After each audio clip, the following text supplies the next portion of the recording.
Relax and get loose while I put you up on game. The Figure Booth with Josh and Nate. This that podcast folk. Those in the know. Batman vs. Iron Man. How would it go? We talking one of a kind. Collectibles. Mezco toys are respectable. It's unacceptable if it's not in the packaging. Nate don't take pics if you ain't rapping it. Nate's dirty tricks are always happening. But damn it, man, don't you be stressing. Round here we believe in plastic confessions. We trying to figure out the figures that's gonna stand the test of time. That G.I. Joe handmade hit me in the spine. There's perfection in the way that these toys are made. But I also wanna know, do I pick Wade or Slade? So this is where I come to kick it with the guys. The Figure Booth. Like, comment, and subscribe.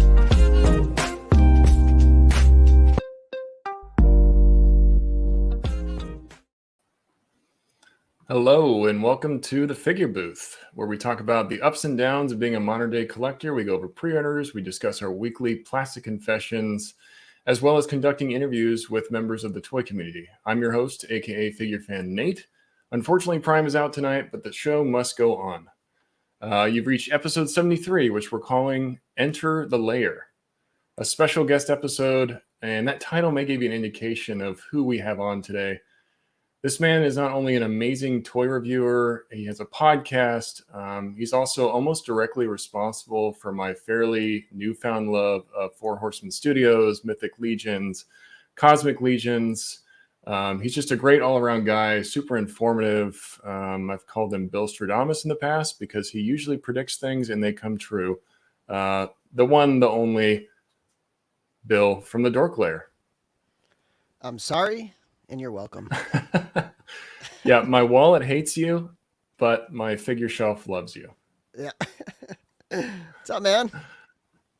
I'm doing good, man. It's great to have you on. Like I said, I've been a longtime fan of your content. I told you this before the show, but I feel like you're one of those underappreciated toy reviewers out in the community, just for the quality of the content that you put out, the information in the content. Like, you really go the extra mile, I think, in trying to think of what's something new and inventive I can bring that is outside of just doing a toy review, but let me look at something in different ways. And you don't just do toy reviews. You know, I know it's not the only thing you do. You do kit bash videos, you do breakdowns of the different Legions waves, and like I said, you also do your live. So I hope that you continue to see growth, because I feel like you really deserve it. You're one of my favorite toy reviewers out there. So just really happy to have you on. I'm glad to be here. Yeah, thank you so much for saying all that. Yeah, it's a passion to do this thing. It is a very small channel, and I do appreciate, we have a very tight audience. The DorkLair, it's very small, but it's very active, and it's like a tight group. And I think it's connected very much to Legions. I think over the last, I don't know. I mean, ever since my first video was a Legions video back in 2018, but the past 12 months, really, it's become almost primarily a Legions channel with other stuff, right? Like, it used to be like a mix and a lot of Mezco and a lot of other things, but now it has really become like, I follow my audience where they want to go, and that's been Legions, really. Quite a bit. Right. And it makes sense, over our collecting history, our tastes change, and you've been doing this a long time. I originally found you, I think probably through Instagram, but at that time, I think you were still doing your audio version of your podcast. Yep. Yeah, you had that with your friend Brian, but that was, I look back in your history, I think you started doing that way back in 2017, right? Yeah. Does that sound about right? Wow. Yeah, it's and that was it was 2017. And I didn't start the YouTube channel until 2018. It's weird because that seems like a very small amount of time, but the YouTube channel was the end of 2018, and the podcast started in June of 2017. So it was quite a while before I started the YouTube channel. And so, the podcast was very well established by then. And that, that shifted very much too. Like, once Chris and Larry came on, and we just really started talking about a lot more than just Figuarts. It became a general show, a general toy collecting show for pretty much whatever the three of us collect. And we are, crazy psychos, so all three of us collect like a lot of different things. Uh-huh. Well, that's cool though, because I always appreciate when I'm joining those lives and, Chris and Larry are on, they always have their different tastes, Mm-hmm. Larry seems very heavy into Motu and Yep. kind of that kind of stuff.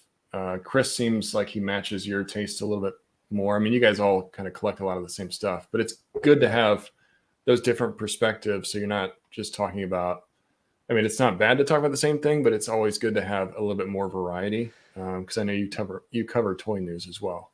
Yeah, it's good to have that range when you do cover news for sure. And there's a lot of overlap. Like Chris and Larry, they've been both collecting Masterpiece Transformers from the beginning of Masterpiece Transformers. Like that's a huge overlap for those guys.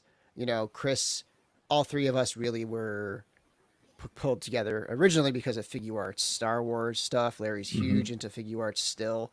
Um, and then yeah, so like Larry got me into Masters of the Universe really. Like I wasn't into Masters of the Universe at all until Larry just started having, he was like, get the mini comics because I had never read them.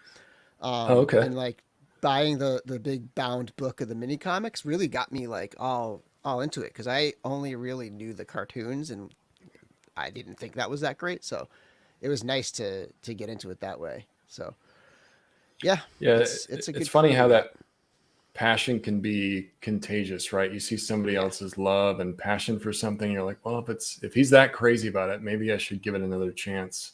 Mm-hmm. And that was kind of how Legions was for me. It's not that I wasn't interested in the figures, but I'm just like, I don't need another line to collect.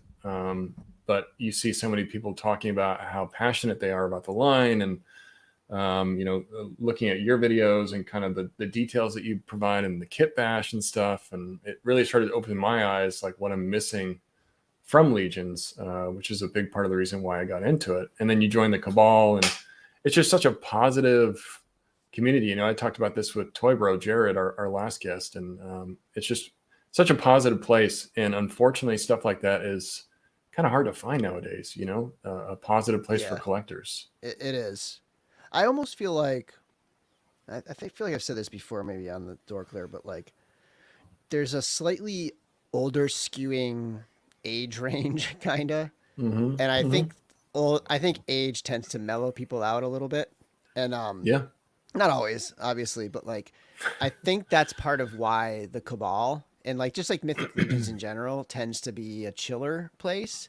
I don't mean to disparage younger people, but like I think just like a general crowd of being like a little bit older tends to just be a little bit more mellow compared to a lot of these other like a Mezco group or a Marvel Legends group and things like that. Um, I think that could explain a little bit of why. Yeah, that's actually a good viewpoint that I never really considered, but you're right. There are maybe some older collectors in the group, older being maybe guys that are our age and above, or even maybe close to that. But Yeah, yeah. There's 50. I mean, yeah, there's plenty of 50+ year olds in hmm that hobby, in the Mythic Legions hobby. More so than I hmm think a lot of the other ones. right. And it's like you're becoming more of a connoisseur with figures at that point. Like, I'm not going to collect just anything. If I'm going to invest my money into something, I want to make sure I'm getting something I feel like is good quality. And on if you do a quick look at Legions, you might not appreciate everything that they have to offer, but the more you kind of see those figures and study them, and just the ornate detailing and the pop and swap capabilities, and there's a lot to that line which you don't always get in other figure lines, right? Mm-hmm. A lot of the times it's just like, hey, I've got this Mayfix Superman and it does this thing, and I can't really swap that with anything else, but it represents this character that I like. Yeah, Um, yeah. yeah, And you just like don't. the company itself is so just upstanding, I guess is a good word for them. They're just like Mhm. they have like a lot of integrity and they're just nice guys. And that kind of like carries over into the whole community that forms up around them.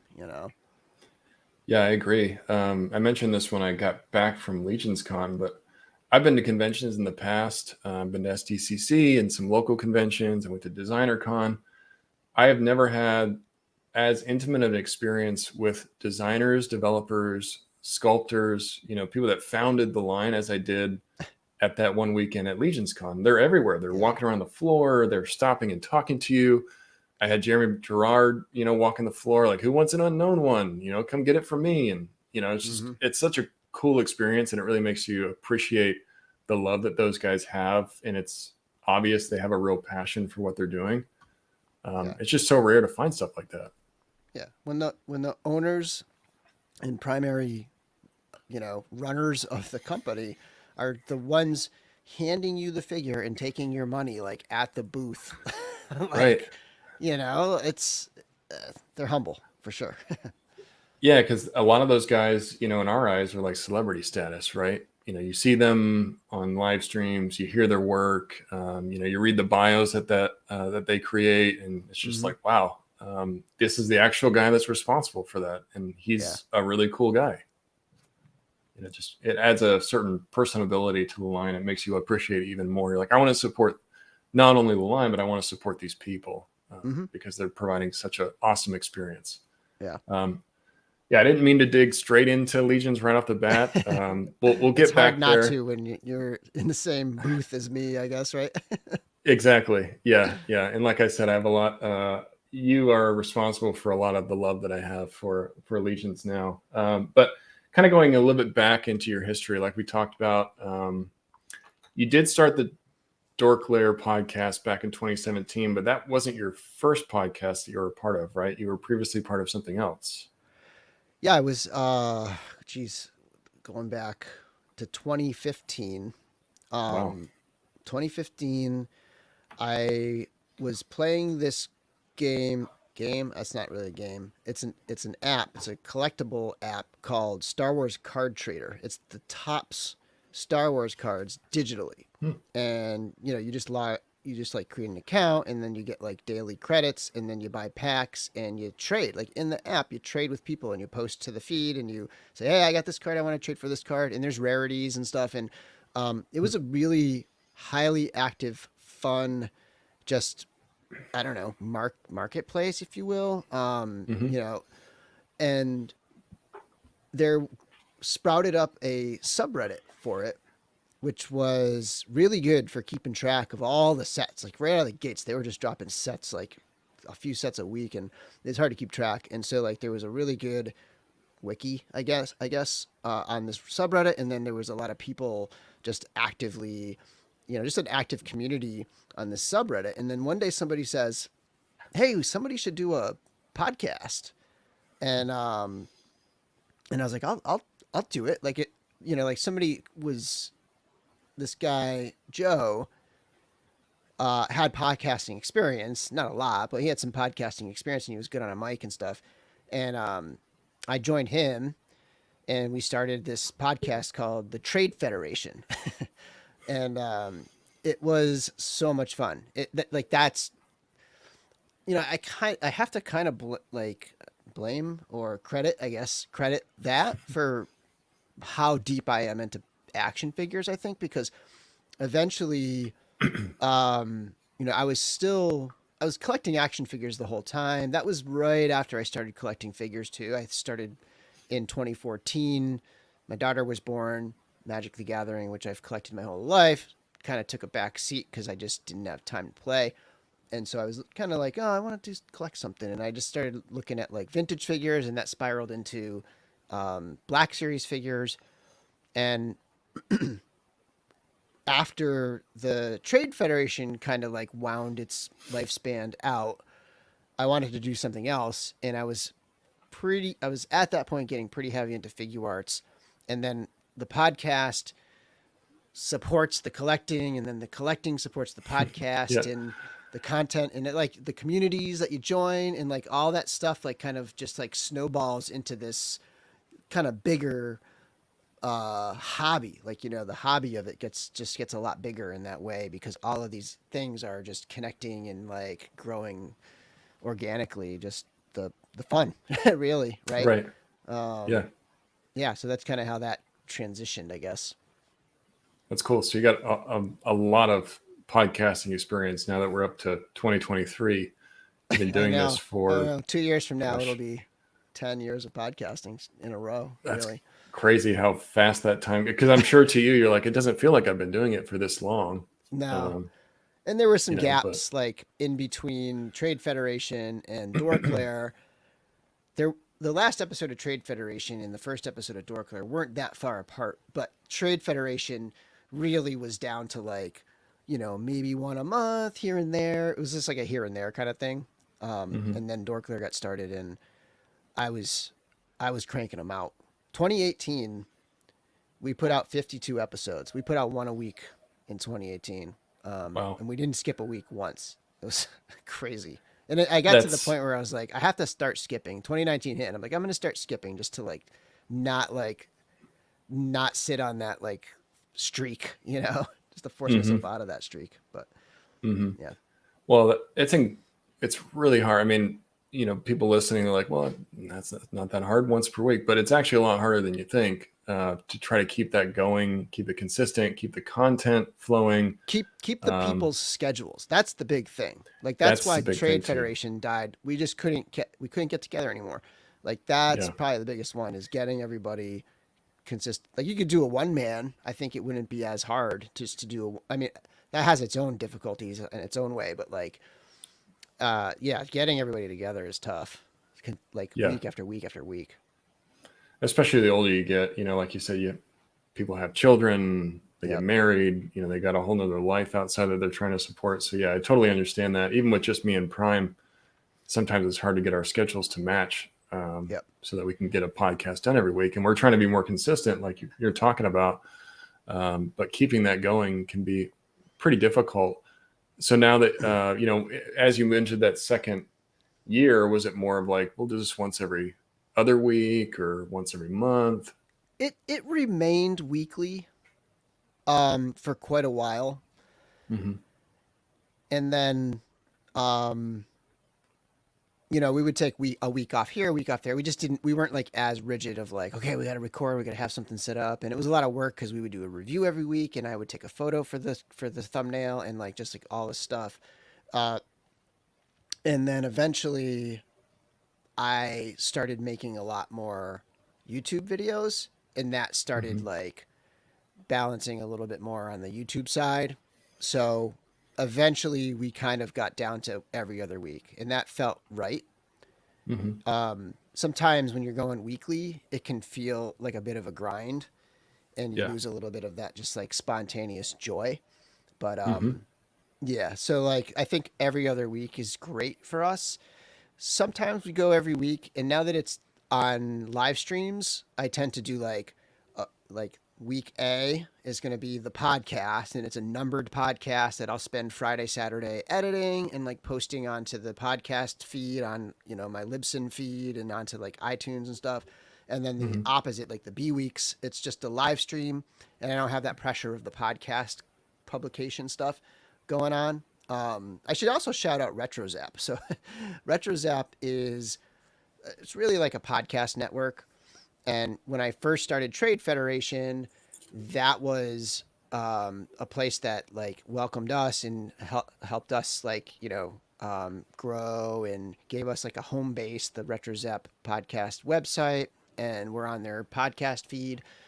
And I've been on there for as long as since 2015, right?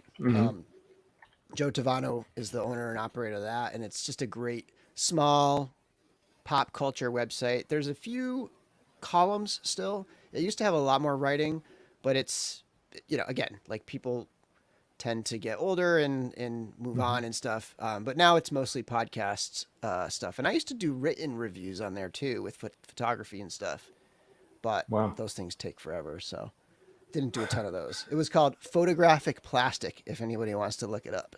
Photographic Plastic. Wow. I did some digging. I didn't even find that. But that's cool though. Yeah. RetroZap. I've seen you. That's been something that was, I think it used to be in your logo, or I remember maybe on your audio podcast, I used to see that. So it's just like a community. I should include it more often, but it's just, there's so many balls I'm juggling all the time. It's one of those little tasks that's kind of gone by the wayside for me, is including that logo and all my stuff. But we do a lot already, Bill, so I understand. yeah. But that's cool, having a place like that helps promote other podcasts, and it's like its own community of like, hey, let's just support each other to try to get the word out there. You know what I mean? It's hard to find stuff like that. Like when I started, I had a different podcast before this one. And it's just hard to get your name out there and get people to know who you are. And, communities like that are far and few between, where you have a group of podcasts that come together and want to support each other. I feel like that maybe that's more common now because there's so many other people that are doing it. But back in 2015, there's not a whole lot of people that I can think of that were doing podcasts. So that's a little bit more non-existent as far as getting your name out there and things like that. There was a lot. That was like the heyday of like tons of Star Wars podcasts were popping up, and like Star Wars podcast networks, and like Retro Zap was kind of one of those in that mix. Like Rebel Force Radio is probably the biggest one that I can think of, and there was some others too that were great and often better than Rebel Force Radio. But it was that was a good time, like when Star Wars was first rebooting with The Force Awakens in 2015 and 2016 with Rogue One, and like all that. That was a really fun time to be a Star Wars fan. Yeah. And, I know that the podcast was focusing on SH Figuarts Star Wars figures, right? You go through a different one every single week. Yep. I think your first episode was Farm Boy Luke, if I remember correctly. Okay. Yep. That's cool. And is that just because you and Brian were collecting? You're like, hey, let's just talk about these figures that we collect to maybe gain a bit more appreciation. For you, it's kind of a dual purpose. Like, we're making a podcast, and then I get to appreciate this line, which I'm very passionate about. Yeah. Like for me, and the reason why I named it DorkLair and not SH Figuarts Star Wars podcast was because I wanted a podcast. Smart. Mm-hmm. And I didn't want to lock myself into one thing. I knew that I wanted to do other things eventually with it. So I just came up with a unique name, right? Something that kind of has that collector room vibe, right? Like my DorkLair, my hobby room. Yeah. And the sky's the limit when you have a generic name like that. But at the same time, the main thing I was collecting at the time was 6-inch Star Wars figures, and Figuarts was really dominating my collection at the time. They were firing. We literally had a figure to talk about every single week, a SH Figuarts Star Wars figure to talk about every single week for like almost a year and a half, and then eventually that really trickled down, like that, the kind of like dying down, the simmering down of the Star Wars SHF line, I think really opened the door for me, for Mezco in particular. And then also for everything else, especially for Hot Toys.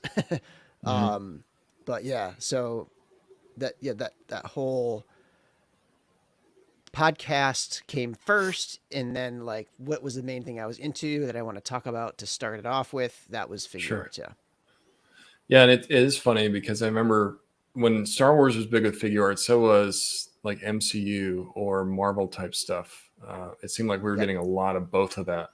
And nowadays, we do get MCU stuff, but it seems like I haven't seen a new Figuarts in a while. Maybe Mandalorian. But it seems a lot more sparse, a lot more far and few between. Maybe it's because they got so much done earlier on that there's not a lot more characters they can add. Well, they could do it. They could do Empire Strikes Back. They still haven't done a single Empire Strikes Back figure. That's weird. That blows my mind. Yeah. I think what they got to, they just got to the point where they were like, all right, here's a new show. Let's do 2 figures from the new show. Here's a new, maybe they felt a little burned by the reaction that a lot of people had to the sequels, where they were cranking out. They had to put out a lot of sequel figures. Not enough, actually, in my opinion, but they still, like, compared to now, they put out a lot. And I have a feeling that because the demand wasn't great for that stuff, maybe they dialed it back that way.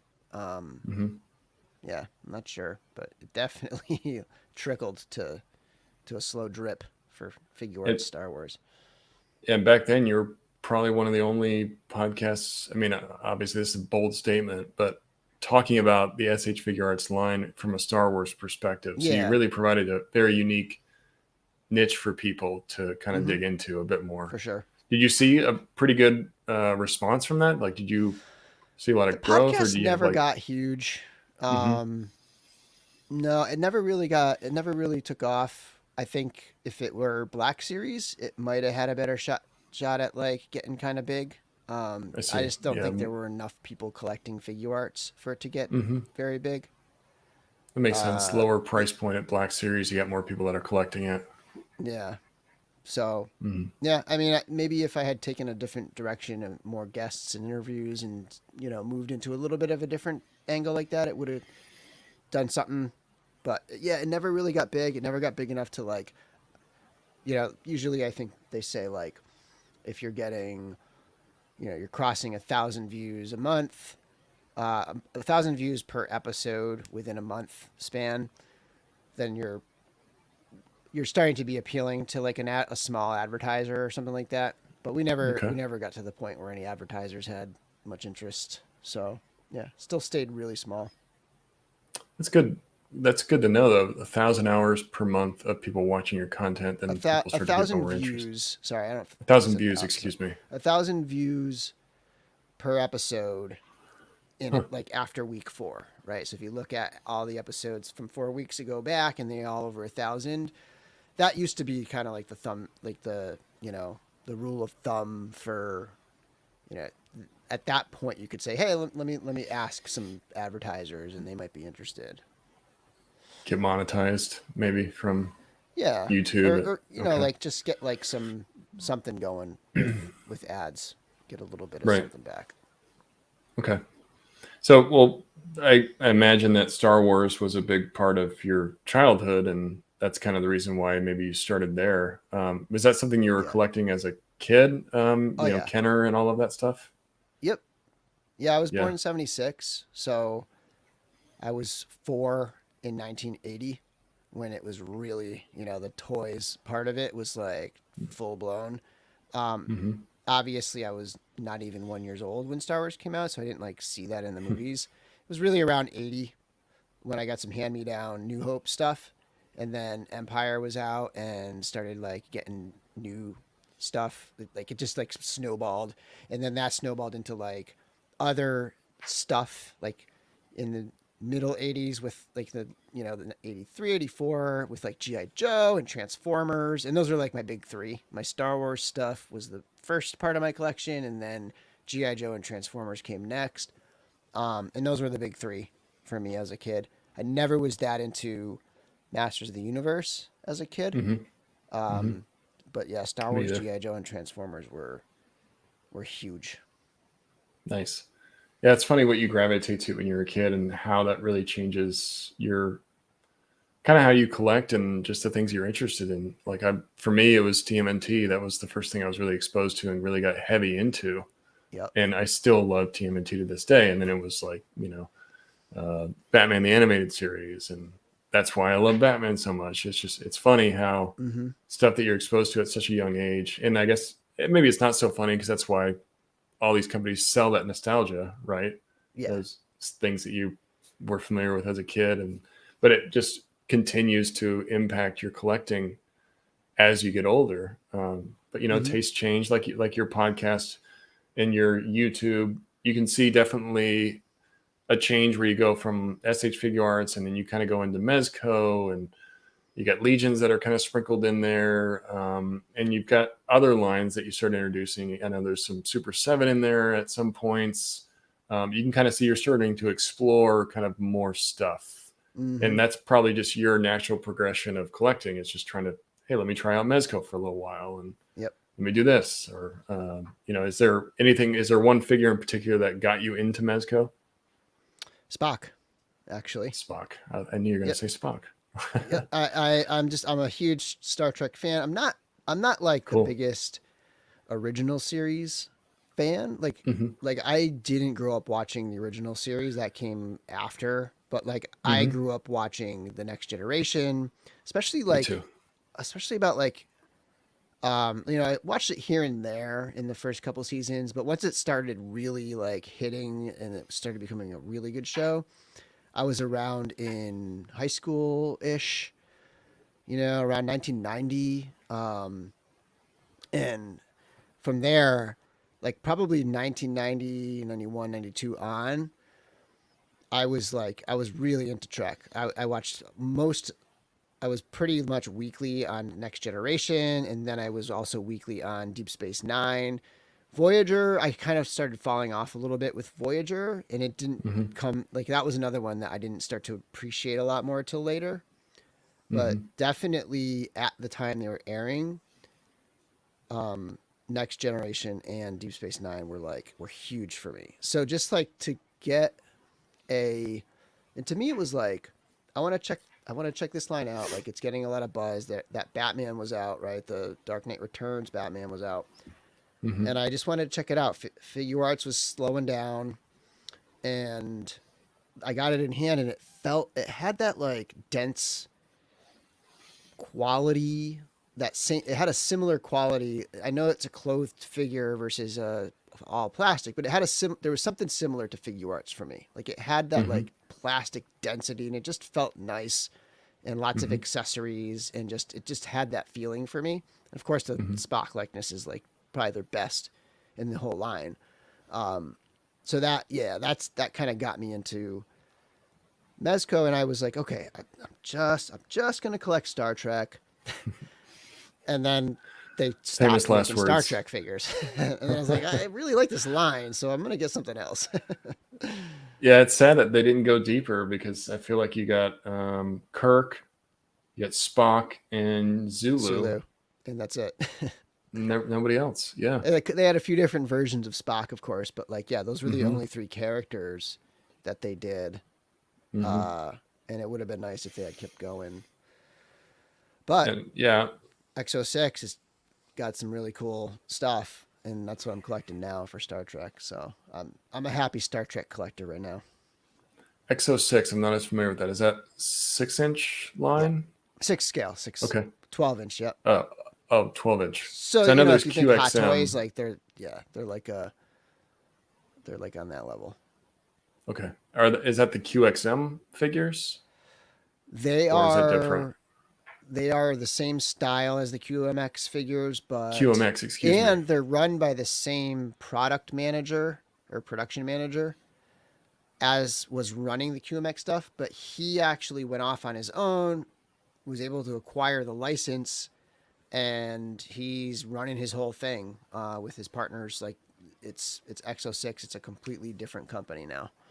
Oh, that's cool. But there's a lot of the same creators behind it, and they're starting over. So they'll eventually make all the same ones that QMX did make, and it's been years, so I'm sure they'll improve them too. It's good that you have that, that fix still. Somebody that's still providing that fix to you, and it seems like they're going pretty deep with the line, at least from what I've seen from what you've shown me in your from your lives, just covering some of the new figures that have been announced, things like that. But they're going pretty deep on what they're providing. Yeah, they're doing a good job. They're hitting all the different series. So how much 1/6 is part of your collecting? Like, would you say, is that a pretty large piece of your collection? Or number of figures, like a relatively small part of the collection. Budget-wise, it takes up a lot of the budget. Yeah. Just because the figures are too, Hot Toys are pushing 300 now. And they're really getting I've been getting more and more heavily into those. There was a point where I just was like, all right, I'm starting to dabble in Hot Toys. I'm still collecting Black Series. I'm still collecting 6-inch and a little bit of Figuarts. And now I'm really enjoying, we have over here the Razor Crest. Like now I'm really enjoying the 3 3/4 stuff again. And it's like, something's got to go. Like 3 scales of Star Wars. So I cut out the middle child. I cut out the 6-inch, and it's like for my toys, it's like vintage collection stuff, and for my like high end stuff, it's Hot Toys. And so there's been a lot more Hot Toys in the last 12 to 18 months for sure. Especially with Mandalorian, like I've been kind of heavy into that stuff because I just love that show so much. Yeah, it's so good. I can't wait for season 3. I'm very excited for it. One of the better Star Wars shows, I think, from Disney Plus. Although I really did like Andor a lot. Did you get all the way through Andor? I think you did. Yep. Yeah, I've watched everything, Yeah. and I'm all caught up on the current season of Bad Batch. This latest episode was great. I don't know if you've started that yet, but I'm on season 1 of Bad Batch. I didn't watch it originally, but now that season 2's out, I'm like, all right, I got to get up because I watched Clone Wars. I don't know why I never got into Bad Batch or started it. Probably just too much stuff I was watching. But now that I am, passed you by. It's those things are quick. It's like a couple months and boom, it's gone for 2 years or whatever. But it's good. Are you enjoying it? Yeah, I like it a lot. Nice. Obviously, it reminds me a lot of Clone Wars, which is good because it should. I like how it basically starts right where Clone Wars ends. Yep. So Order 66 happens, and then Bad Batch starts right there. And they're dealing with that. That's really cool. As I'm sure for you, it's even cooler because you're so attached to the movies when you're younger. But to have that direct connection into the movies like that, that's something that I think they have to run a fine line. I don't want them to be too dependent on the movies, like start creating your own original stories. But to use that as kind of a hook, like, hey, you're familiar with this Order 66. Now let's go and tell you about these clones and what they're dealing with and that kind of thing. Yeah. It's cool. They're really exploring the days of the Empire taking over and the transition from clones to stormtroopers, and that whole phenomenon of like the Star Wars universe it's got some good bite for storytelling. It's pretty cool. Yeah. And this latest episode of episode 3, I guess, of Bad Batch season 2 was incredible. It was so good. I've heard actually a few different people say the same thing about episode 3. Like, I was casually watching, and then episode 3 like really got me engaged. I've heard it's pretty crazy episode. It is, and it's like they're just this goes back a through line from Clone Wars, and then into this the cinematography and the way they're able to like make cinematic scenes, like they're getting better and better every year with that stuff. Yeah, beautiful. I agree. Even from the animation aspect of it, it doesn't. Obviously, it's animated, but it doesn't feel like a cartoon when you're watching it. And that's a weird thing to say because it is animated. Yeah. But it's like the next level of animation. It's just very clean and just really nice quality. And, I don't know, I'm having a hard time explaining it, but I think you get what I mean. It's just, it feels like really top level stuff, when you're watching it. Yeah. Yeah. So I was going to ask you, since we're talking about Star Wars, I have to ask original trilogy, prequels, sequels. What are your favorites? Oh, I'm an OT guy all the way. Okay. So here's my take on the 3 trilogies. If I hear my take on the 3. Yes, I do. This is a hot topic. Original. Okay, let me start with the prequels. The prequels are individually not great movies, right? Like I love them to death because I've watched them tons of times, and there's it's like this nostalgic thing, and I can find fun in a lot. Like I don't need everything to be, I don't know, like some masterpiece Empire Strikes Back perfection thing. Like I can, like there's levels of fun in everything. But the prequels are, they're not great movies, but the trilogy together as a whole, especially when you pull in some of the supplemental stuff, like Darth Plagueis is, I know it's not canon anymore, but like read Darth Plagueis and then like think about the prequels. It's so good. Or the Clone Wars too. Like they really did a lot of that for the prequels too. But like the prequels as a whole story, as a trilogy is great, right? Or is good, right?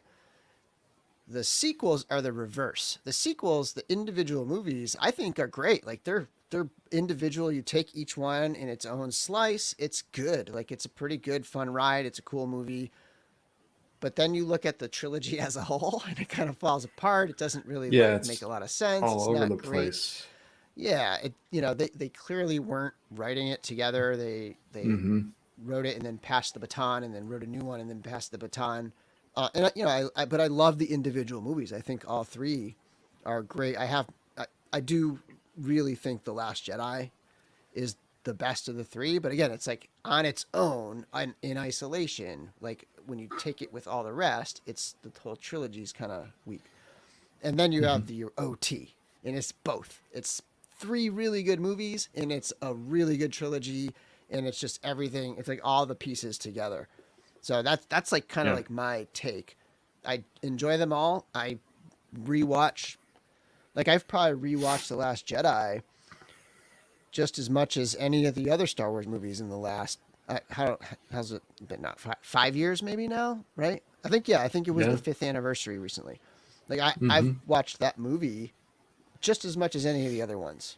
And I've watched The Phantom Menace probably more than any other Star Wars movie, I think, because when that came out on VHS, that's how old that movie is. Um, when that came out, I was working the door at Costco, and Oh wow. there was always a TV set up, even back then. Like, it was a Uh-huh. small one, but there's always a TV set up at Costco. And I made damn Yeah. sure when that movie came out the Phantom Menace was in that machine playing loop all day long. So I would watch it like 3 times a day at Mm. work for months. And so yeah, I mean, like even that movie I love. So yeah, I love them all. A New Yeah. Hope is my favorite. Mm-hmm. The trilogy Mm-hmm. is my favorite. The OT is my favorite, but I do like all ranges of it. Yeah. Yeah, like you said, the original trilogy feels the most cohesive story. Mm-hmm. Like, hey, we start with Luke and we end with Luke, and this is all about, kind of his story and his family and all of that. So yeah, I've seen a lot of the Star Wars movies. I know it. A lot of people may not think that I as a big of a fan of Star Wars as I really am, because I just don't collect any of the figures, but Yeah. I have a lot of love for those movies. I do like the prequels. Do I like them more than the original trilogy? No. But the Phantom Menace is probably one of my favorites out of the prequels.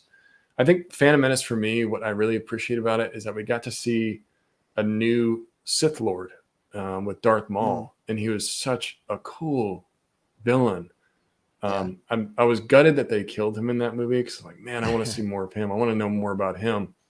But just the fact that they're putting out there, okay, there are other Sith Lords. There's a whole, group of Sith guys that you don't even know about. That really interested me. Mm, Obviously, it was cool to kind of learn more about Anakin. This story with him is a little weird, but it was kind of cool to, I think, learn more about who Darth Vader really was before he was Darth Vader. But you see, some people are like, "Well, I don't even want to know who Darth Vader was before that, because he's Darth Vader to me."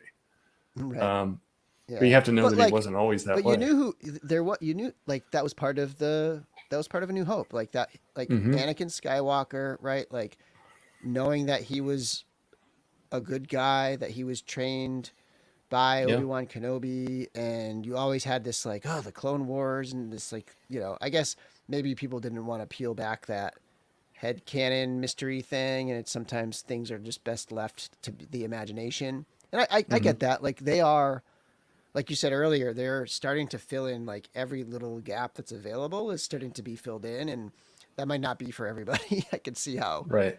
that's maybe not the best thing for everybody, but for me, I'm all for it. I feel Andor is a good change of pace in that respect, because there's a lot of the show that didn't even focus on Andor. It was a lot of other people in Andor's Hmm. world. You know what I mean? Yeah.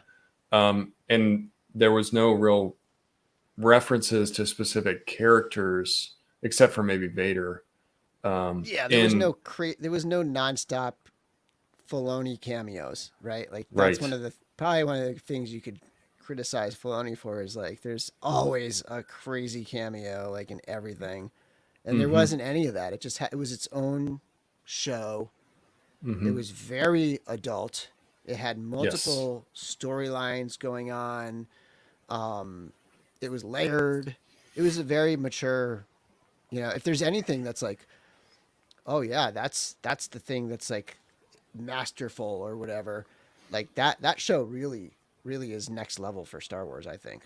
It's Yeah. almost un-Star Wars like in that way, you know? Mhm. Yeah, with the exception of Mandalorian, because Mandalorian just holds a special place for me. It's my favorite Disney show they've done so far. Yeah. Just for what it provided to the bigger universe. Because I do want to see more. I want them to dig into other parts of the Star Wars lore. I just feel like there's so much there they can grab from. Dig into the Sith Lords and give us something about that. Or like Kylo Ren, what was he a part of that they alluded The to in the Knights, first movie? yeah, the Knights of Ren, right? Knights of Ren, that's it. Yeah, I Yeah. want to know more about that. Like, tell me more about those guys. That's the Right. kind of stuff I wish they would dig into a little bit more. Just just build out that world more. There's just so Yeah, much there that they can pull from. I think I think the Acolyte show is going to do some of that. It's going to extend off of the High Republic.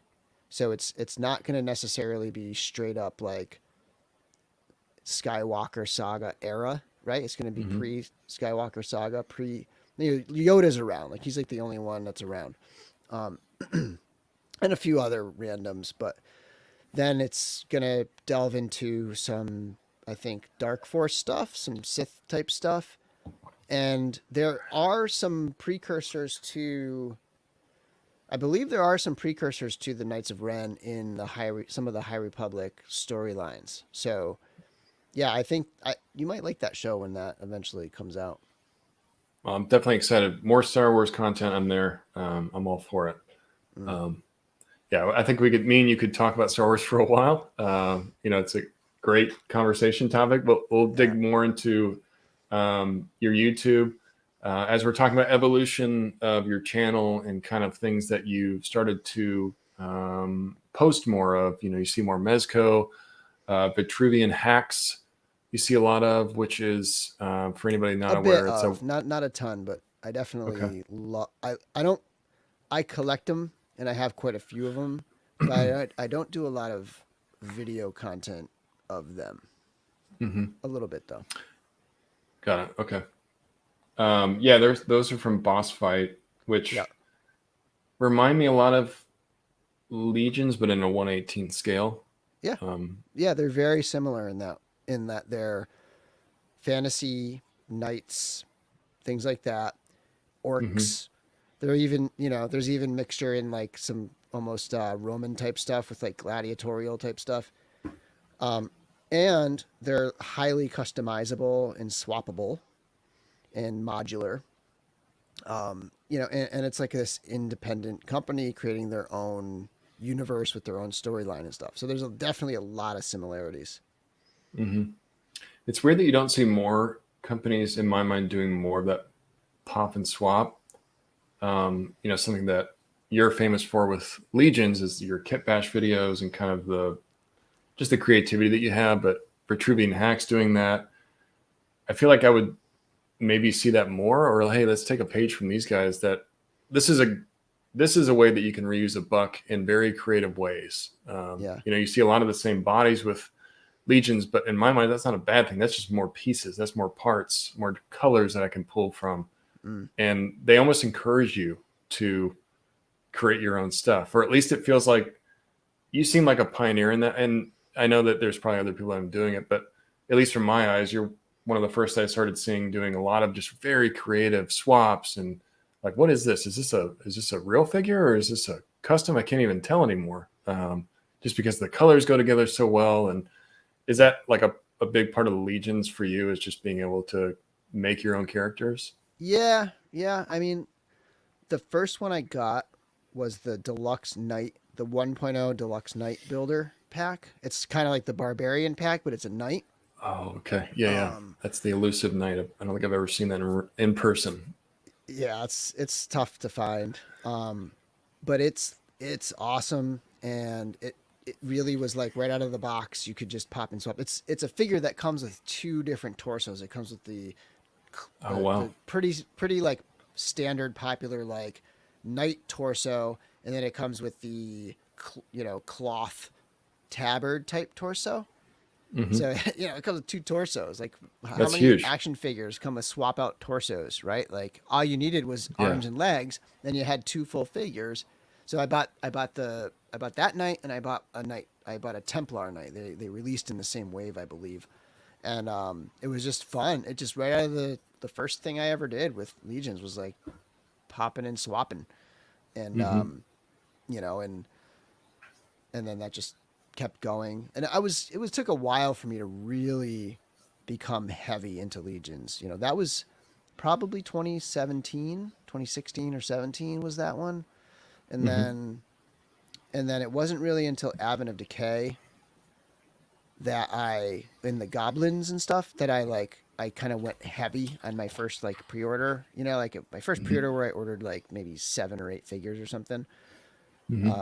Which is a small fraction of Advent because that was like a 40 figure wave. But it was a Wow. Kickstarter. I got in on the Kickstarter and stuff. Um, and then, yeah, and then each consecutive wave after wave after wave, it just kept getting more and more and more. And just like eventually it just turned into, all right, I'm just going to be pretty much all in on everything going forward. Mm-hmm. Yeah, Advent of Decay was the second Kickstarter, right? Yep, that's the one that Or introduced the 2.0 figures. You had the elves, the goblins, and such. oh, that's cool. Okay, so you were pretty early on as far as getting into the line. I mean, compared to myself, which probably wasn't Yep, until around you know All Stars 4 or Lithia time. Um, right. yeah. What was your Okay. first one that you pre-ordered direct? First pre-order direct was probably the Legion Builder reinforcements. That's the first one I Okay. really got into the pre-orders on the site. I think that was I was right in time for that to Okay. jump in on that line. My buddy, you know him, Sir Chappie, Yep. 13. He kind of started it with me. I give you and him both a lot of credit for getting the Legions because he had sent me Aerithir. Um, but prior to that, I had not had one in hand, and I was like, "Holy crap, this thing's amazing!" Yeah. That's a And then good first figure. oh, gosh, it really blew my socks off, man. I was not expecting to like it as much as I did. Yeah. With the horse and everything. I mean, talk about an amazing Christmas gift from Cody. But that really started. Okay, I'm gonna make this work. I'm gonna get into this line, and then dig into your channel even more, and finding everything that you were doing with Legions really just helped light the fire. But you said it earlier. You can't collect everything. You gotta pick and choose what you're getting, what you're not getting. Do you find like you struggle with that a lot with keeping the focus because you want to obviously provide new toy reviews? You got the Yeah. Legions, what you're passionate about, but you can't get it all. Yeah. And like the more and more I get my main lines kind of grow, the less Mm-hmm. and less I can dabble and explore. I do love Right. dabbling and exploring and trying out new things. I've been really fortunate that um, I've become a bit of the YouTube reviewer who reviews the weird, random stuff from new companies. And because of that, those new companies have started sending me figures for review. So like That's I've been awesome. sent like that wolf mount from D20. I've Mm-hmm. I've been sent the Dino Warrior guy. I was Yep. sent this was actually from a friend, but I think he's like connected to them. The Kulu skeleton that I just Mm-hmm. recently did. Um, Mm-hmm. uh, J Kai Labs sent me that. And I don't know if it's his friend or what, but he was like, "Yeah, I got a gift for you," and he sent me that and some That's awesome. accessories he painted. But yeah, so I've been lucky enough in that way that like at least financially that burden's off a little bit, and that some of these companies have been generous enough to send them to such a small channel, Mm-hmm. and so I've been able to dabble still a little bit more. But I will, like I mentioned this one. This is a total dabble. Like I got Alf right here, and I don't collect. This is my only NECA figure is Alf, That's crazy to me. but Only I wanted NECA. this Alf so bad. And like I Mm-hmm. don't really know NECA very well. I don't follow it closely. Like I know Chris from the podcast does, but I don't. And like I literally checked Target for like 12 straight months. Like anytime I went into Target, I was like, I wonder if they got that Alf. And I would just casually walk by the NECA section and like Alf never showed up. And it's like, whatever happened to that Alf? Because it was delayed a while. And then finally, I had heard, so I had Nerd Zoic on the podcast. Mm-hmm. I saw that one. And he had mentioned that he gets NECA super quick. Like whenever NECA something drops, he gets it quick. And I was like, all right, I'm sick of hunting for this Alf. Just let me know when you get Alf in. And he did, and it got to me quick. So it's crazy. That's your awesome. first NECA. I've been collecting. Yeah, I mean, NECA I've had for so NECA long. before. I had the I had the San Diego Comic-Con like Predator, Alien, Batman, Superman packs at one point. You know what I'm talking about? There was the armored Batman, and yep. I had those, and like there was a Green Lantern, and his leg broke, and there was just like problems with those things. My armored Batman's arm fell off. Yeah, and like because I was not collecting a lot, I don't think I had a good sample size, and so like I was kind of like, this line isn't for me, so I'm not going to really collect it. And like, you know, it's with the Alf, it's like, okay, I should give them another chance because this figure's solid. It's really nice figure, so I'm going to probably dabble here and there, maybe a little bit more if they do some other, like if they did a California raisin, you know what that is? That'd be amazing. Raisins? Yeah, I would buy that. I'd buy a California raisin from them for sure. Like I mean, I don't think that's out of the realm of possibility because they've been digging so much into different stuff, it seems, lately, and a lot of nostalgia type stuff like E.T., Alf, all the Universal Monsters stuff. I mean, they're very diverse. But yeah, I mean, NECA didn't have a great track record for a long time. The figures would break, they would fall apart, and I think it's over the last, maybe I would say in the last 3 years, I've seen them really increase their quality and focus on that a bit more. It's rare that I find a NECA that I actually have any issues with. And one thing they've always been really solid on is turtles. And I'm not a huge TMNT guy. Like I could see owning like the 4 turtles of some, like maybe the 4 like Super 7, like just the 4 turtles or something. I don't have anything. Like I could see maybe I could pick up the Mezco ones or something like that, but like I'm not going to go heavy on turtles ever.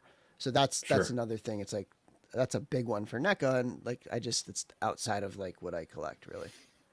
Yeah, it's one of those lines you could easily go too crazy on too quickly. So it's probably best that you just pick and choose what you want. Yeah, because I got into TMNT, and that's probably the line they go the heaviest on, which is great for me, but it's also not so great because I want everything that they're producing. Yeah. But yeah, I mean, you brought up a good point about your channel. Yeah, it is smaller, but you're also exposing people to a lot of stuff. You know, like the D20 figures, like you're talking about those dinosaurs, the Kulu. It's cool that they're kind of responding to you like, hey, thank you for one, for exposing people to us. And here's some figures for that. And that goes all the way up until Legions, right? Like you got to introduce the Figure Obscura Headless Horseman recently, which was so cool to see. That they recognized. That was such an honor. Like I felt so honored to be a part of that, you know, because it was a big deal. That like it's huge. You know, they knew they had a big deal on their hands, like, and to invite me to do that and to trust me, right? Like they had to put a lot of trust in me to like make sure I wouldn't spill the beans. And so, you know, I'm proud of the video I made with that thing. I'm glad that they put that trust in me. I was definitely not gonna spill the beans, and I think it was a big success. Like it was a lot of fun, and it was a blessing to, like, you know, one of the things about YouTube is getting things up quickly after they release. Like getting things up in a timely manner when your audience really wants to see them.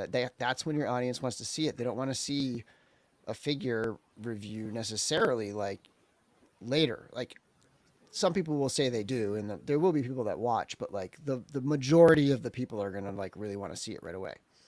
So that usually results in me trying to like scramble to get a video up. It happened a lot in the earlier days I was getting Mezcos in hand super fast. and I would just try to get the video up really quick. And I could make a decent video quick. It's just like I have to just bury my head in it for like 6 hours sometimes just to like do it. And that's like, you know, my family's upstairs eating dinner and I'm just like grinding it down here. But with so, you know, it can sometimes be not the most enjoyable thing, but with the Headless Horseman, I had it 2 weeks before the video was going to publish, but I still knew that my channel would have the first video of it. Right. So there was no rush at all. And it was like, because of that, it shows in the video, I took many days of recording. I recorded hours of footage. It was just like, it was really fun and relaxed to do it. And I'd love to be able to do more like that.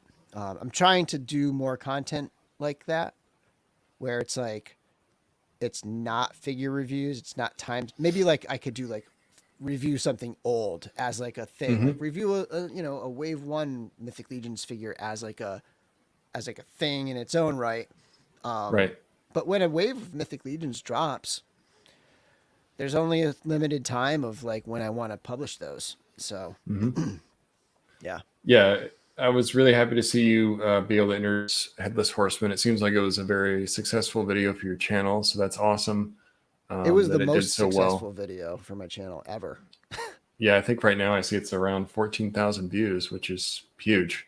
Yeah. So yeah, that's so cool to see. And then I was watching the live stream when they introduced Necronominus, and you got pulled on stage. Oh yeah. Because I know you were there in person.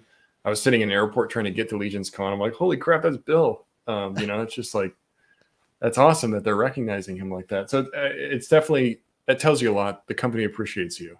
You know, they appreciate what you're doing for them. You're helping getting exposure. And then you take it even a step further where you're providing breakdowns of lines, figure predictions, for anybody that, you know, this is airing on the last day of Necronominus. So if anybody out there is kind of teetering on, am I going to get Necronominus? Am I not? I would recommend that you go and check out Bill's breakdown of the wave. He does a really good, like a buyer's guide of just what should I get? What should I not get? What's the difference between retail versus direct from Four Horsemen? Because there are some very large differences. What do you recommend? That type of thing. Videos like that are just so hard to find for new collectors of a line, especially one like Mythic Legions, which people might not know a whole lot about. Even did a beginner's video for Legions. You know, hey, if you're starting now, this is my tips. I love that content that you provide. It's so unique to you. And it's so incredibly informative and helpful for people like me that don't know as much. I've learned a lot over the years, over I could say last year and a half. But it's partly due to the videos you provide and kind of just the breakdown. So I really appreciate that side of it. I get that you want to do the toy reviews too, and that's awesome. But the fact that you try to think of other ideas outside of that is really cool. I love hearing this and I love it when people comment and say, you know, I'm a new or newish collector, and this was super helpful, because that's my goal. Like, I want to create videos that are enjoyable for anyone, enjoyable for veterans of the line, you know, and have insights and just like things to ponder or debate for anyone in the line. But like, I really want to help. Like, that's always been my thing. It's one of the things I do on my Instagram. I love helping people figure out how to get their hands on figures, how to navigate the ins and outs of collecting, without like overspending. You know, I love helping people like get stuff so that they don't have to deal with scalpers. Like, that's one of my favorite things. And I'm like, I don't even care about scalpers because I never get affected by them, because I just get my figures. I beat the scalpers, and like that, I just want to help people like be able to do that better. And then you don't have to complain about scalpers anymore because they don't bother you, because you just get your figures. Like, that's like one of my goals in like, as a member of the collecting community. Like, I just want to help people figure things out. You know, there was a while where the Mezco drops were like, they would drop, and if you didn't sell out, if you weren't there right away, they'd sell out in 5 minutes. Right. And like my goal was helping people figure out how to like get it. and time it and put up something so that they don't miss it and stuff like that. So anytime I can help people navigate a complex collecting scenario is like that's fuel for me. I love that. Yeah. And I think your audience loves that too. That's one of the reasons why they really appreciate you, me personally as well. And you still do that today. Like even in the Discord that I think I'm in a few different Discords with you, but you're always posting the URL of the Mezco stuff before it drops. You're like, this is probably the URL that we're going to go to. And a lot of us will have that up and just keep reloading F5, F5, F5 right when it drops. And then sure enough, that's it. Get in there on like one of the first orders. So it's very easy to figure those out. But that not a lot of people like care to like spend the time to do it. So I'm glad to help people find the link. I can't always find them, but it's nice to have just to know, right? Like sometimes there's clues too. Like I knew this wasn't going to be a $150 or $200 figure because we're talking about the Hazard Squad Death Adder, by the way, for viewers. And I knew it because it was just Rumble Society Death Adder or whatever the thing was. It didn't say deluxe on the end. It didn't say box set. It didn't say bundle or anything. You can kind of get a guess, and like it gives you a little bit of like a lead time because Mezco's weird. Like they won't really tell you what you're getting, and sometimes you got to go in blind. Thankfully, lately there haven't been a lot of super quick sellouts. Like it's been. I don't think anything's been like shorter than maybe 15 to a half hour maybe or something like that. Sure. Like lately. Sure. And this one's up all day. Maybe it'll still be up tomorrow. But there, you never know. They could swing back with what was it? The white agent, the white skull agent, like something like that, where it's like, boom, 500 pieces or whatever. So it's nice to be able to like get a little bit of a head start, even if it's a tiny bit.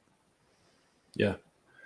I mean, you're just you're very smart about how you approach things, and that's one thing I've always appreciated about you is you have your own perspective. Like you said, there's ways to not get frustrated with collecting. It's proper planning, I think, is the key. Make sure you're ready for it. If you really want something, grab it when you have the chance, and don't get mad when you see somebody else selling it for a higher cost. To Bill's point, there's ways to beat the scalpers out there. So you just got to think about it a little bit more and not act like a victim. Do something to make it so you're the successor. You're the one that's getting the figure, and you're happy about it at the end of the day. It's all about what you decide to invest yourself into the hobby. Are you just going to be a complainer that whines that you missed everything, or are you going to take the extra step to try to plan and get out ahead of it so you don't miss that stuff, you don't get frustrated, you don't end up being one of those haters in the comments that's just firing off these awful comments to these people? It's not necessary. There's ways to avoid that. So that's one thing I've always really appreciated about you. If you guys want to make sure that you stay in the know with Legions or just really anything, figure related, you should make sure that you're subscribing and following DorkLair on Instagram. He's on Instagram. I think you're on Twitter as well, right? Yep. On Twitter, I'm DorkLair.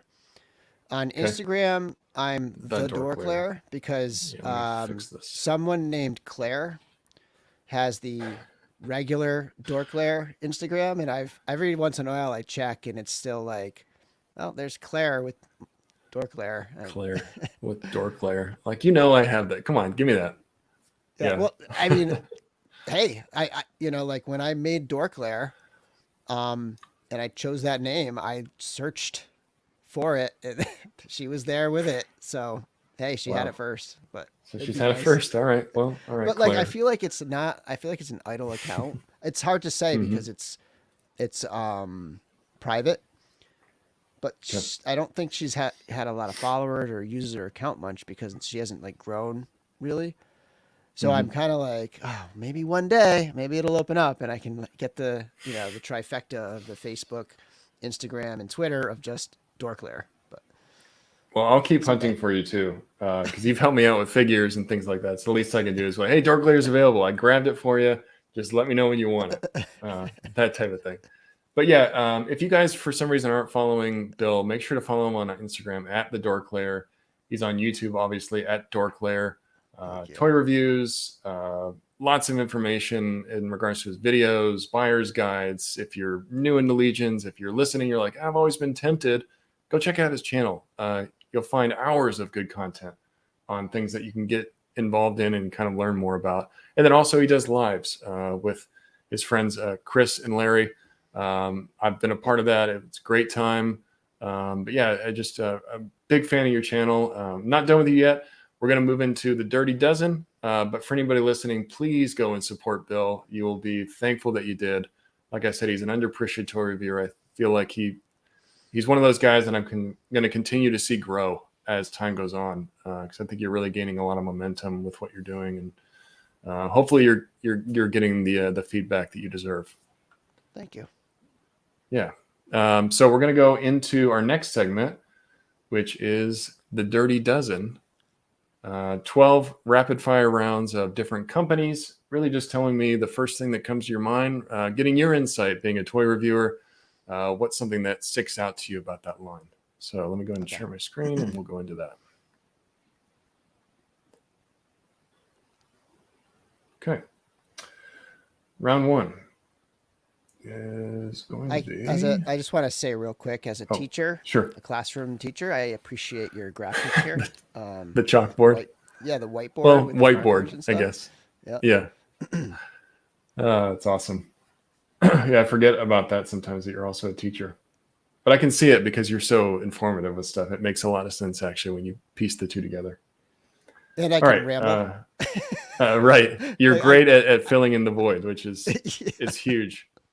I think that's what you want with a guest sometimes too. You want a guy that I can ask you a question, you can kind of take that and run with it.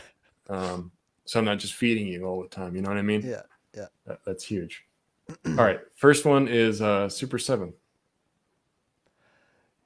Mixed. I love their Conan. Like, to me, Super 7 is the Ultimates Conan line. That's the main thing I collect from them. I have super high hopes for the worst. I was so pumped.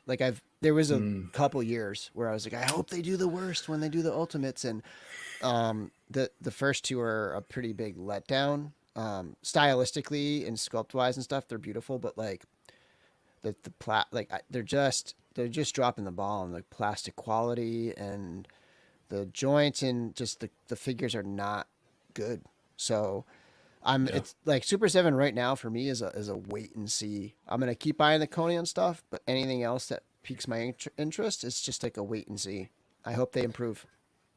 Yeah. The worst is one of those lines I was very interested in as well. I love the unique designs. But after watching your videos and Jared Toy Bro, I was disappointed about what I was seeing. So I ended up canceling some of my pre-orders, just like you said, waiting. Hopefully it was just maybe a COVID production snafu where they had to use a different company. I don't know. I mean, I don't make figures, so I'm not going to try to assume, but it'd be great to see them, because I've got the turtles and I'm very impressed with the turtles. I like them a lot.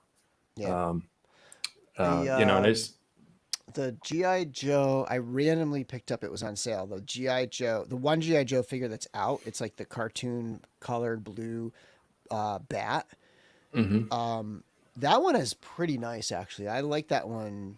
That one feels nicer than the worst figures. So yeah, that's good. Maybe there's some production runs that are messed up and some are okay.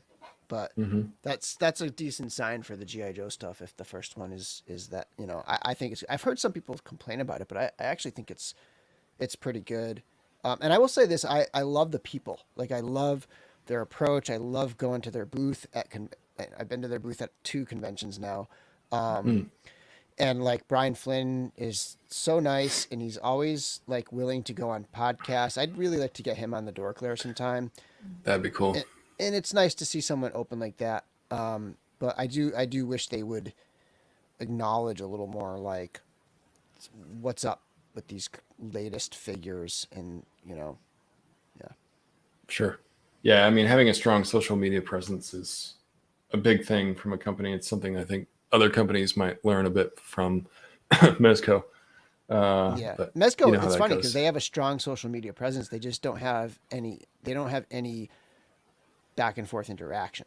Right. I guess I should have clarified. Yeah, that's what I mean. It's just really I can get it because they're probably I don't want to go into the weeds on Mezco, but maybe by design, we don't want to have to answer all these questions. So we're just going to continue not to do that.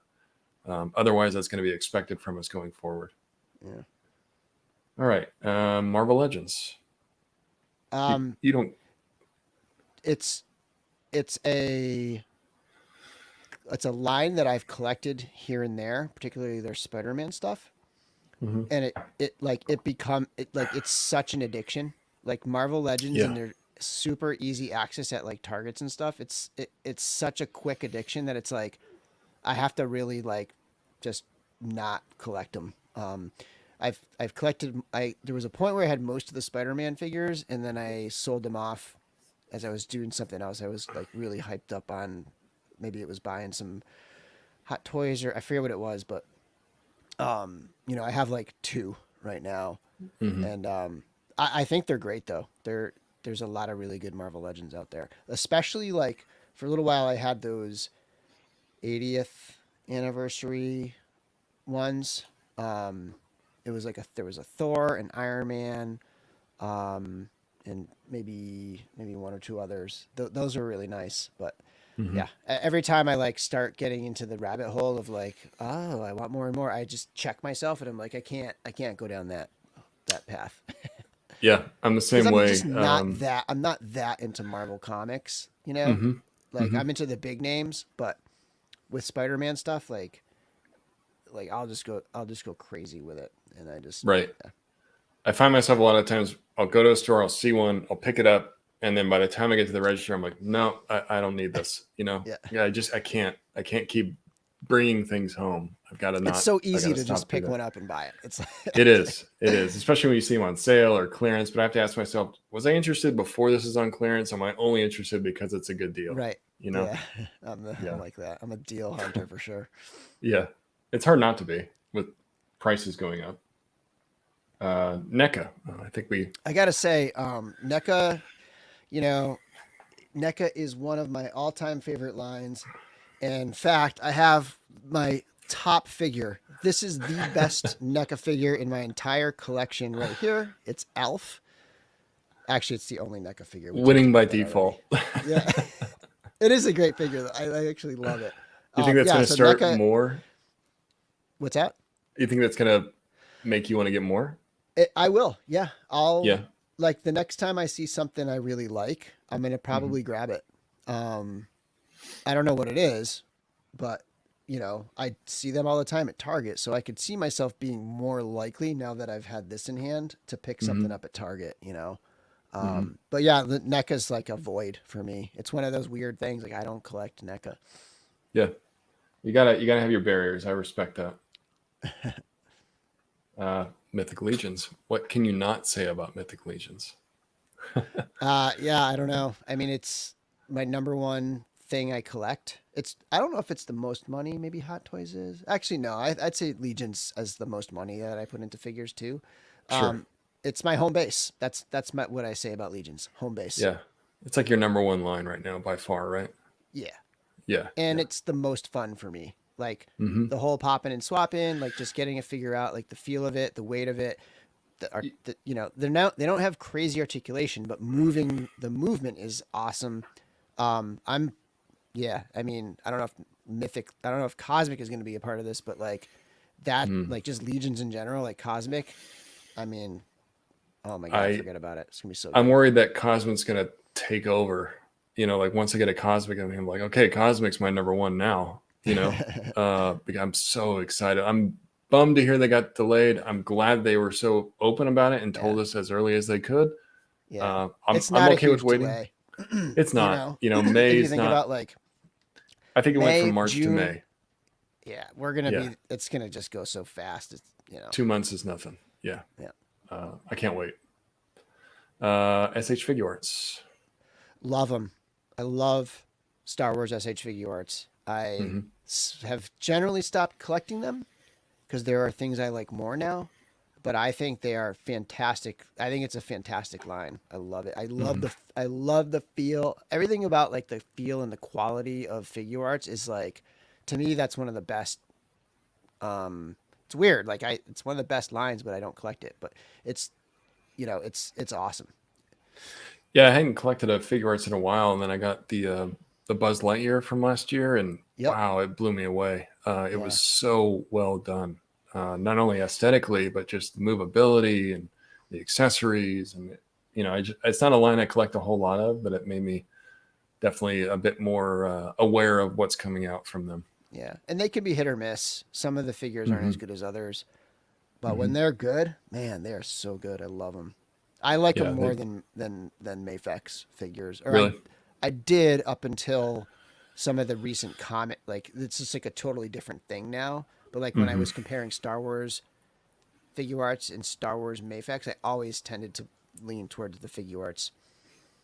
Yeah, and I think Mafex definitely has gone through an evolution where their figures used to be pretty bad.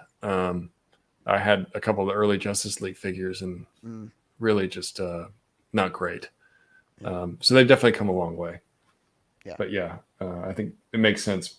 It's like how if I'm going to choose one or the other for Star Wars, definitely go with SH Figuarts. G.I. Joe.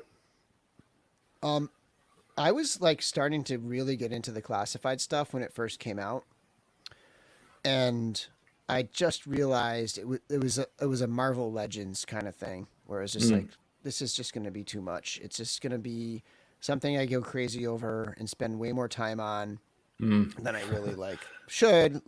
yeah, And I think it helped that then Mezco announced theirs, and it's like okay, like it sounds weird that I'm going to collect the more expensive one, but they're not going to go crazy. And if they do, it's going to take many, many years. So it's like I can have some cool GI Joe figures. Um and I have a couple still, but yeah, I'm just not really actively collecting those, but I sure. think they're awesome. I do think the classified stuff is great. And GI Joe, of course, when I was a kid was one of the big 3. Yeah, yeah. I mean, the classified line is incredible. It's another one. I agree with you. Like I wish I could do more, but I just don't. I Yeah. just don't want to open that faucet again because I've kind of dabbled in the line, and I'm always impressed when I get one in hand. Yeah. Mattel. Was never really a thing. I do, in hindsight, now that I'm more into Masters of the Universe, I really wish Hmm. I had gotten into the uh, Masters of the Universe classics when that was on. Because Hmm. I did start collecting while that was midway through. So there was opportunity to get into that, but I never did. But now that the Masterverse stuff is out, I decided to try it out, and that I do like, and that I can see once they got through, once they got beyond just doing Revelations, is when I started picking up some of their figures, and they're great. They're nice. They're good for $20 figures. They're nice. Yeah, I don't really pick up a lot of Mattel, but Prime got the 40th anniversary He-Man. He was pretty blown away by it. He said it was a really good figure, really well made, good articulation, accuracy's great, the head sculpt's good. So it seems Mm-hmm. like they really invest a lot into the Motu line, which I know Motu's been one of those things that's never seemed to go away. From when I was a Right. kid to now, there's Yeah, always been some kind of figure representation for Motu. for sure. Yeah. And Four Horsemen being like such a big part of Masters of the Universe for so long. Yeah, and it's cool that they do those tribute figures too of Motu related stuff. Yep. That's a really cool, like, for somebody that is into Motu, like, here's another reason to get into Legions. We do Mm-hmm. Motu tributes as well. Yep. Mezco.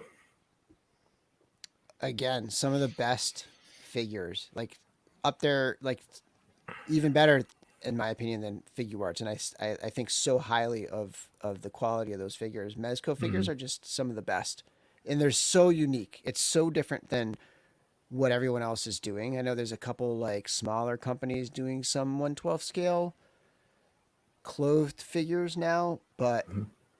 Mezco, they just have such a great quality, and they pack so many things in with it. I love Hmm. it.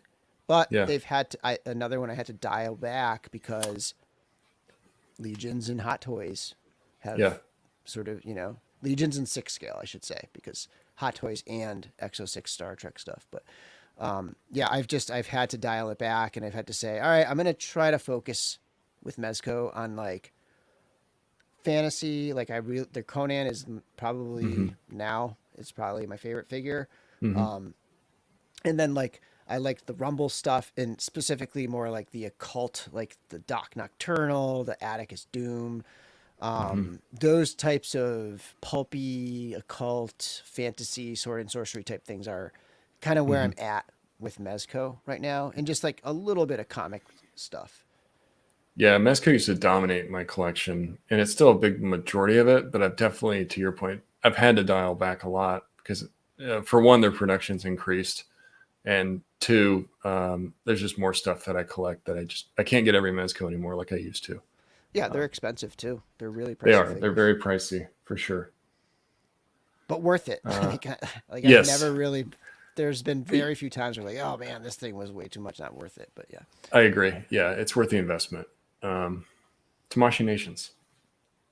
Movie realization Star Wars figures.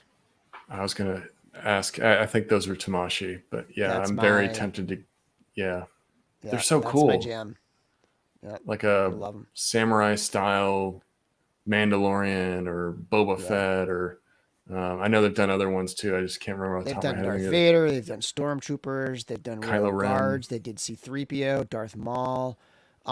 They're awesome. So unique, and they're that perfect, chunky, like big chunky figure, but with good smooth movement and stuff. Like, I'm glad they're continuing, because there was I think there must have been like an 18-month period where they did not announce anything, and then they put out the Mandalorian, the first one, like the Dursteel like Mandalorian, and then now that's like one a year or something, which I'm okay with. That's fine. That's actually probably best because it doesn't like drain my wallet or my shelf space. Yeah. But they're awesome. Anybody like if anybody out there finds some good deals on any of those, pick one up. They're really good. Yeah, it's one of those ones I've sort of appreciated just through other people. Always been tempted, but never pulled the trigger on. Yeah, they're very photogenic too. Yeah. Third party? You go pretty. I mean, you get a lot of different third party stuff. I know we were just talking about it. I don't do a lot of so there's two kinds of like third party in my mind. Like third party being like, this company is going to make, V for V for Vendetta, but it's called something else and it's not licensed or anything like that. Or this company is going to make a Mandalorian. Like, remember there was that, I forget what that company was, that they were going to do a Mandalorian figure, or like there's that, like third party as in making like, what would be licensed characters, like without a license.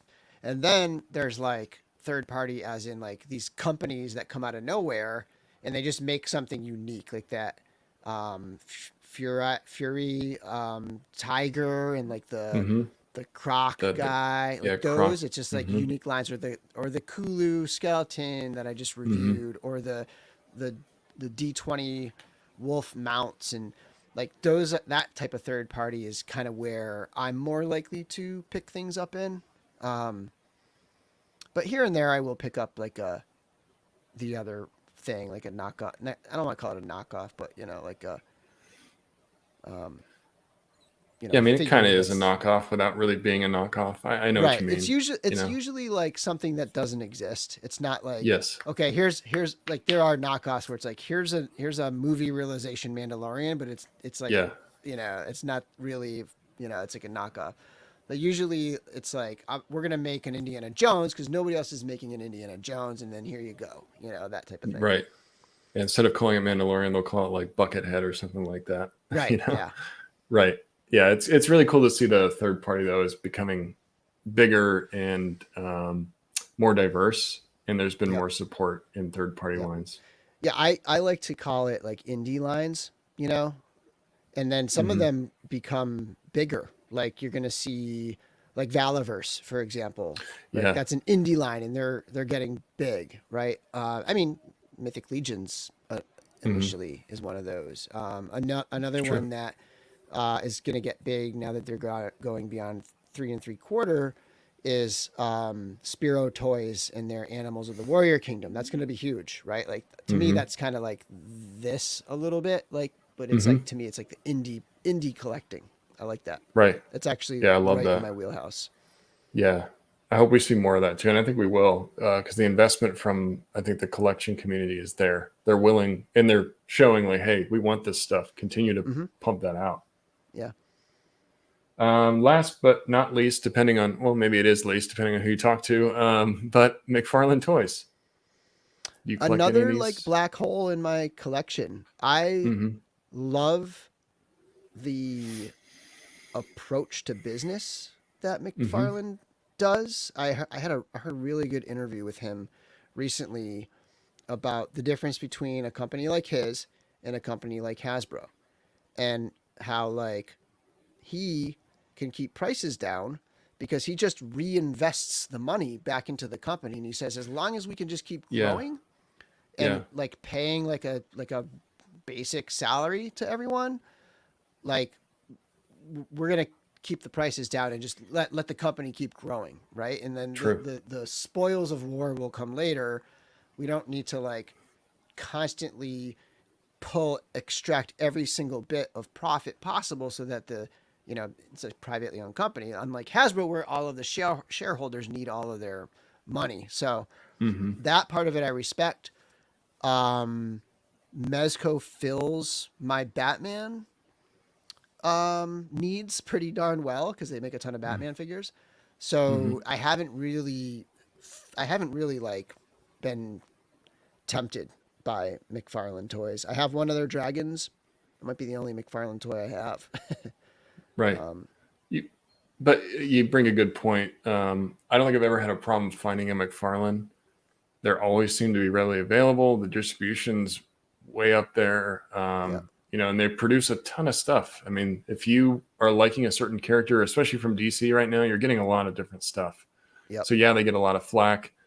Maybe they're not the most articulated figures, but for the price and for the availability and the just amount of product that they pump out, it's pretty damn impressive for being a private owned company.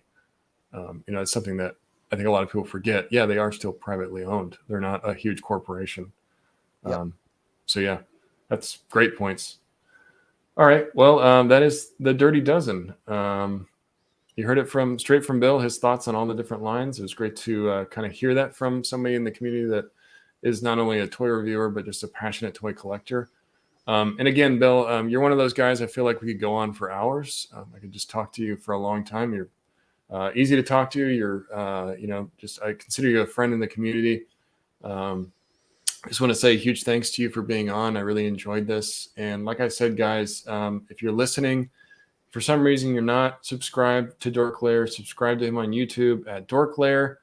He's on Twitter at DorkLair, and he's on Instagram at the DorkLair until Carol decides to give that up.